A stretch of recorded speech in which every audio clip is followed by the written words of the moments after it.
Hi Chiming, you are launching your Yummy Me group. Could you tell us more about it? Yes, I'm launching my Yummy Me Self-Love and Acceptance group this weekend on February 13th, the day before Valentine's Day. What better way to come into love than to inquire into your own self-love? When I came onto this journey of loving myself, before I realized I was quite hard on myself. And then I realized actually I was looking for love outside of myself and it wasn't happening.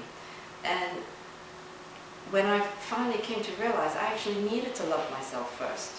And when I did finally love myself, I realized that actually love is all around me.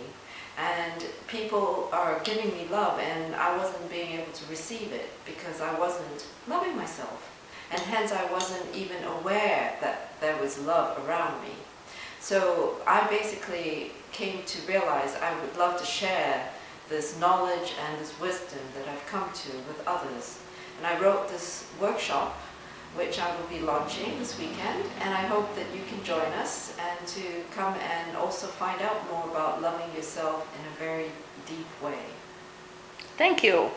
And I was just wondering, I've been on a journey to find my, beautiful relationship, and I'm just failing to do that. Could you help me?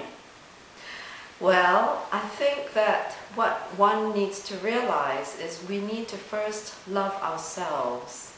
And in loving ourselves, what happens is we're able to then be open to receiving love from someone else. What most of us do is we're looking for somebody else to fulfill the love and the need within ourselves. And actually that is the reverse. When we first love ourselves, the love that is all around us can be very easily noticed and be received. So in this group, the work that we will be doing is really to help ourselves find love within ourselves first. And then later on, what you'll realize is actually love is everywhere around you, and love heals all.